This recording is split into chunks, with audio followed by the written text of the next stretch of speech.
जघन्य और शर्मनाक अपराध हुआ है कोलकाता में, वैसा ही एक सिमिलर एक बहुत ही जघन्य अपराध हुआ है मुजफ्फरपुर में। और आप देख रहे हैं जनपद न्यूज, न्यूज एंड व्यूज। देश भर में महिलाओं और बच्चियों के साथ हो रहे जघन्य अपराधों के विरुद्ध सामाजिक संस्था यूथ ऑफ बिहार के तत्वाधान में पीड़ित बेटियों को उचित न्याय दिलाने हेतु शांतिपूर्ण ढंग से कैंडल मार्च निकाला गया। ऐतिहासिक गांधी मैदान परिसर में गांधी मूर्ति के समीप इस विरोध प्रदर्शन में काली पट्टी बांधकर सैकड़ों की तादाद में युवाओं ने कैंडल मार्च निकाला और वरिष्ठ सदस्यों ने सबके समक्ष अपनी बातों को रखा।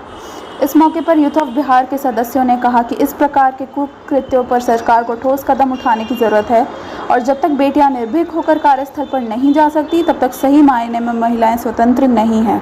इस विरोध सभा में प्रख्यात समाजसेवी मुकेश हिसारिया, यूथ ऑफ बिहार के सदस्य प्रतीक, निधि, जय, निखिल, रोहित, रंजन, आनंद व अन्य लोग ने हिस्सा लिया।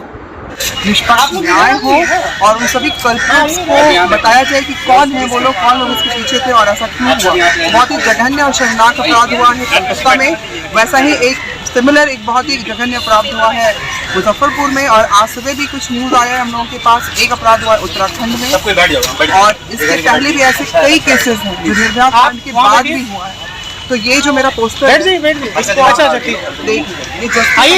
लड़ेंगे किस किस के लिए लड़ेंगे, कहाँ कहाँ के लिए लड़ेंगे। हर महीने हर साल कुछ ना कुछ बड़ा कांड होता है ऐसा जिसके बारे में पूरा नेशन जो है वो हिल के रह जाता है कि अब हम लोग कब तक आवाज़ नहीं उठाएंगे। आवाज़ उठाना ज़रूरी है और ये बहुत स्ट्रिक्ट प्रोटेस्ट है। ये तब तक चलता रहेगा जब तक कुछ स्ट्रिक्ट फैसला नहीं लिया जाएगा सरकार की तरफ से। लॉ एंड ऑर्डर को स्ट्रिक्ट करना होगा। जैसे मैं खड़ा हुआ हूँ आज महिलाओं के लिए, वैसे मुझे लगता है कि इस घर से अगर हर इंसान खड़ा हो जाए तो आज जो नौबत हम लोग देख रहे हैं और आज इस तरह से हम लोग बैठे हुए हैं यहाँ पे, ये नौबत नहीं आएगी। घर में अगर एक इंसान भी सही होता है तो पूरा घर सुधर जाता है और घर में अगर एक मछली भी गंदी हो तो पूरे तालाब को गंदा करती है।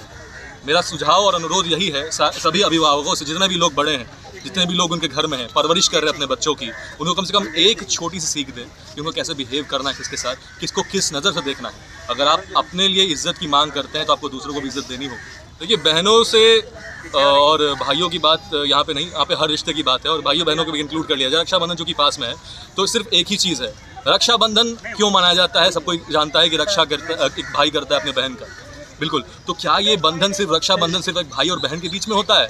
क्या ये बाकी रिश्तों के बीच में नहीं होता है? क्या एक दोस्त अपने मित्र की रक्षा नहीं कर सकता? तो ये हर इंसान से, और जैसा कि प्रधानमंत्री हो गए हमारे या फिर मुख्यमंत्री साहब हैं, उन सब से एक ही अनुरोध है कि वुमेन सेफ्टी पे कार्य किया जाए और जो भी दोषी हैं मेरे हिसाब से कैपिटल पनिशमेंट उनको मिलना चाहिए, बाकी देशों की तरह, कि दोबारा कोई हिम्मत ही नहीं करे।